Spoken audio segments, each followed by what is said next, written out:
യുഗത്തിന് തുടക്കം. നീണ്ട 10 ദിവസത്തെ ആകാംക്ഷകൾക്കും രാഷ്ട്രീയ ചർച്ചകൾക്കും ഒടുവിൽ കേരളത്തിന്റെ ഭരണസാരഥിയെ കോൺഗ്രസ് ഹൈക്കമാൻഡ് ഔദ്യോഗികമായി പ്രഖ്യാപിച്ചു. ഐക്യ ജനാധിപത്യ മുന്നണിയെ വലിയ വിജയത്തിലേക്ക് നയിച്ച വി.ഡി. സതീശൻ കേരളത്തിന്റെ 13ാമത് മുഖ്യമന്ത്രിയാണ്. സംസ്ഥാനത്തിന്റെ വിവിധ ഭാഗങ്ങളിൽ UDF പ്രവർത്തകർ വലിയ ആഘോഷങ്ങളോടെയാണ് ഈ പ്രഖ്യാപനത്തെ സ്വീകരിച്ചിരിക്കുന്നത്. കേരള വിഷൻ എന്നും ജനങ്ങളോടൊപ്പം.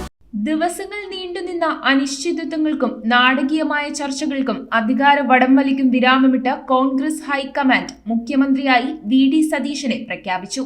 AICC ആസ്ഥാനത്ത് നടത്തിയ വാർത്താ സമ്മേളനത്തിൽ ദീപാദാസ് മുൻഷിയാണ് സതീശന്റെ പേര് പ്രഖ്യാപിച്ചത്.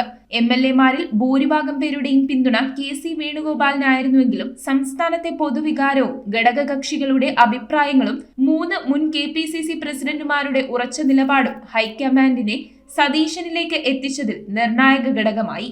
10 വർഷത്തെ പിണറായി സർക്കാരിന് അന്ത്യം കുറിച്ച് 102 സീറ്റുമായി അധികാരത്തിലേറിയ UDF കഴിഞ്ഞ 10 ദിവസമായി മുഖ്യമന്ത്രി പദത്തിൽ ചുറ്റിത്തിരിയുകയായിരുന്നു. തെരഞ്ഞെടുപ്പ് ഫലത്തിന് പിന്നാലെ മുഖ്യമന്ത്രി സ്ഥാനത്തിനായുള്ള ത്രില്ലർ പോരാട്ടത്തിനാണ് കേരള രാഷ്ട്രീയം സാക്ഷ്യം വഹിച്ചത്. News bureau ഐവിഷൻ Piravom. ഇനി ജയിക്കാൻ 3 ബോളിൽ 18 റണ്ണാണ് വേണ്ടത്. 3 balls 18 runs. ചേട്ടാ കണക്ട് ആവണേ. Basil on strike. ബേസിലിന് കണക്ട് ആവോ ഇല്ലേ ഒന്ന് നോക്കാം. Oh, that's a 6.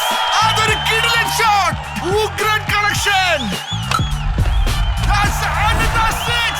Last ball 6 runs. Is that a 6?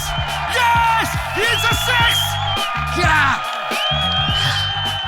Kerala vision connect and win. നേടൂ EV സ്കൂട്ടറുകൾ, സ്മാർട്ട് TVകൾ, ബമ്പർ സമ്മാനമായി EV കാർ തുടങ്ങി 2 കോടിയുടെ സമ്മാനങ്ങൾ. കണക്ട് ചെയ്താൽ ജയമുറപ്പ്.